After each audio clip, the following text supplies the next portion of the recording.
Hello everyone, welcome. I hope you are well. As you can see, it's a little grey there today by us, but otherwise I'm doing really good. Um, I'm going to talk about books today, and I'm going to talk about two books. Um, they are classics almost. The one is a classic, the other one is an old book, but I don't know if it's necessarily a classic. I'm going to start with that one because this was the first Buddhist book that I ever bought many years ago. And it was probably, I bought this one when I was living in Chicago and it was in 2000. So it is called Awakening the Buddha Within, and it's written by Lama Surya Das.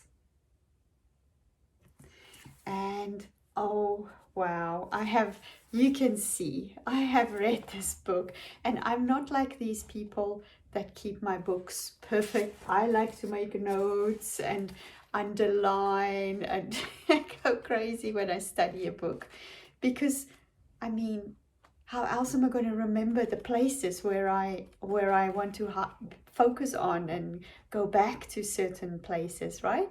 So yeah, my book, this book is a study book, and I've bought so many copies of it for other people who are interested, or as gifts, or I don't know if it's still in print, but it's super beautiful book about the basics.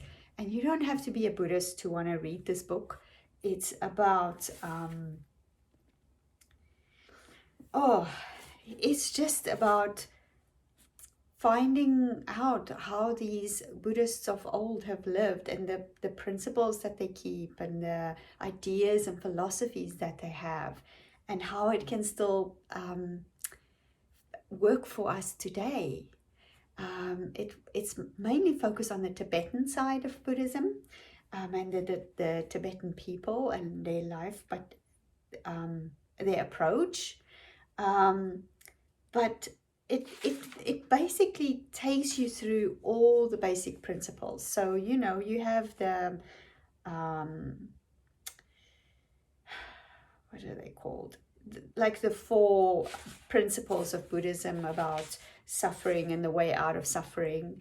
And then they start with, there's this eightfold path that you can take steps on how to release yourself from the suffering. And then there's a section on wisdom training, not knowledge, but wisdom. And ethics, a section on ethics, and a section on meditation. But the way it is written is in just such simple English. It's none of this high words and, oh, what does that mean? Or I don't understand that concept, or any of that. I know I'm not telling you much about this book. I just can't. It's just, you have to read it for yourself. Yeah, it's all I can say. Yeah, it's written quite a long time ago, so I super recommend this book.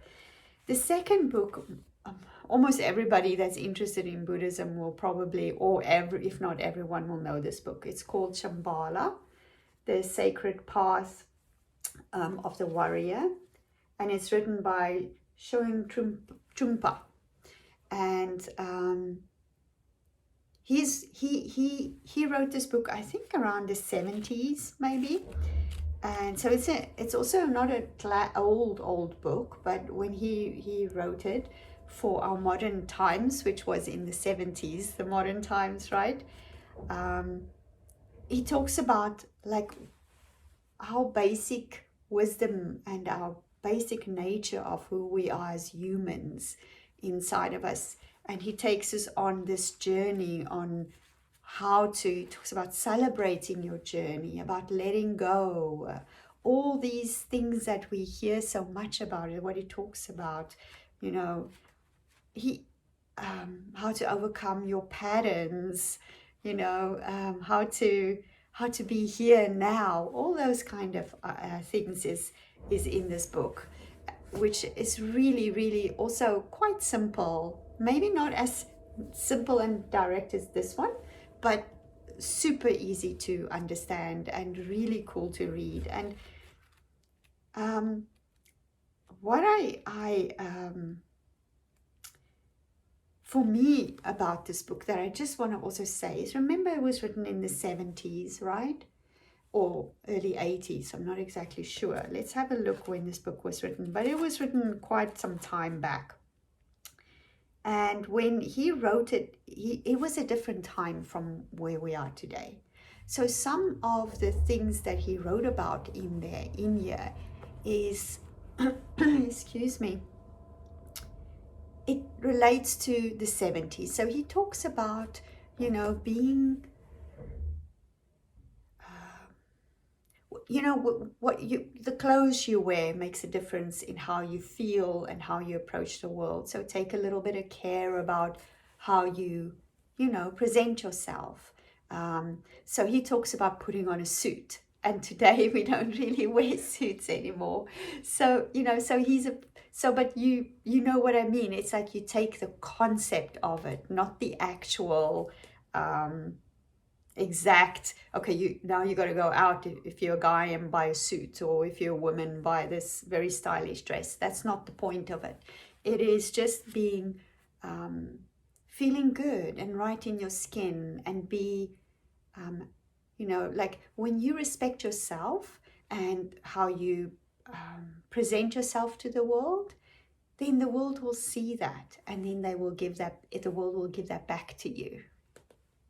So that's basically, so there's a few of those kind of elements in there that definitely relates to another decade.